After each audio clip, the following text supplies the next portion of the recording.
because that turns into some psychological disorders, one of them being depressions. Now, and other things. Now, a victim mentality is a guy who's lost in the details, who's lost and does not find time to find himself. So, a victim is basically a person that has basically said, what the hell are the activities am I looking for? A victim knows that this is the end result. Right here, for example. Victim knows that this is the end result. Right there. Right here. Let's putting in this in a nutshell. This pole being the end result. And this pole being the beginning. Now, this is the beginning, this is the end result. A victim stands there. A victim does not know. We are all victims at some point in our life. You will be a victim. You will have victimized thoughts every single year. You can't stop that. You can't stop that immediately. It will happen. The only trick is to get back up real quick and not to allow yourself to think about it, like a cow would regurgitate all the things back, to ruminate, all the food that been digested, some pain or some bad experiences in your life, and then you bring it back to the surface, back up again. That's being a victim. That's victimizing yourself. So instead of being a victim, there is another choice: to be an owner, to own your problems, to own a responsibility, to become an owner of the solutions, and to own the fact that you're 100% of the time, or more than 50% of the time at least, that you are response-able, that you are able to respond. And that's the whole behind that. So, this is the starting goal, starting pole right here, and that's the end pole right there. So now, you're taking action upon these kinds of pain, these kinds of results. So you wake up every morning at about 8 o'clock in the morning, or 6 o'clock in the morning, I don't know, 10 o'clock, 3 o'clock in the morning. There is no 3 o'clock in the morning. I mean 3 p.m. I meant 3 o'clock in the morning would be great, but I meant if you would wake up, I don't know when, 8 o'clock in the morning. So you wake up 8 o'clock in the morning, you go to school, do whatever you want, or you don't have anything specific. I've been there. That's okay. Now, so you're starting this cascade of events.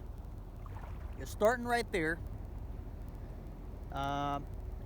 Once you begin, you're like, I'm fired up. Let me go and see what I can do. All of a sudden, something comes at you. Boom, boom, from the sides. Some activities coming, hitting you like that from every side. Some guy is trying to is asking for his money, or some guy is asking for some time to spend some time with you in the cinema. Some girlfriend of yours, or your wife or your kid is asking you to do something with them. Anyways, so got a minute, knocking on the door. You haven't not finished, or not even gotten started, to understand that there are a bunch of activities ahead of you at 8 o'clock in the morning, for example, when you wake up the next day. The first thing will drop you. So the first thing you need to do is to eat the biggest frog there is on the damn table. You need to look at the big frog right in the eye and say, hey frog, I'm going to eat you today. Or look at the elephant and you're going to say, I'm going to have to eat you. Not specifically today. If it's an elephant, you can't eat an elephant in one day. You can eat an elephant maybe in parts of the day if you divide it into different steps. But considering the frog example by Brian Tracy, he says, the first thing you need to do in the morning or every day is to begin first with the hardest, most difficult activity there is, which is the frog. Now, if you're not motivated, that's plan B. You got to start with the easiest activity, but immediately schedule a time for the biggest frog. Because let me tell you, you can't escape this. I'm sorry about this.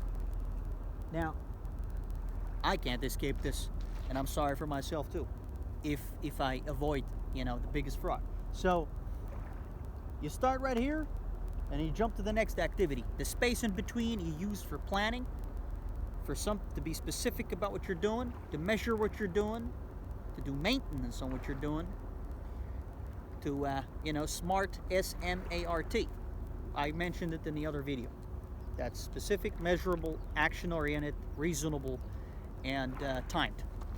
Now, as we're going through all of this, your main mission is to make sure that you are to make sure that you're not gonna the space between one activity and the next activity is filled with planning, preparation, because luck is planning plus preparation multiplied by a timed action. Basically, luck is the result of the word S of the letters S plus M plus A plus R plus D, and that's, you're gonna get a great luck. You're gonna be the luckiest man there is in your own family or amongst your friends, whatever. I guarantee you this. Now, this whole story boils down to the fact that you understand that whenever you're feeling these victimized thoughts, you have to make sure you stop it immediately, write it down, how you're feeling, because the reason why you're feeling this way is because there are like 6 activities pressing upon you. If you consider these activities as people knocking on your door every morning, wanting their attention from you. Hey man, come on, you promised all of us you're going to be here today in the morning, and what do? You're standing there behind the door, you know, scared. You're scared to go and face all of these people. The best thing to do is to make sure you start the day immediately doing SMART for today. What do I need to do? And then immediately be specific. Immediately make sure you know if you can do it today, tomorrow, or day after it. Make sure it's reasonable, and you take action upon it, and you put a deadline, of course, for that action to take place. Action 1, action 2. Action 2 being the deadline that has to be finished. Okay, that's it for today. There is basically nothing else to cover within this very short period of time. Have a great time, and for questions, I'm always ready. Bye.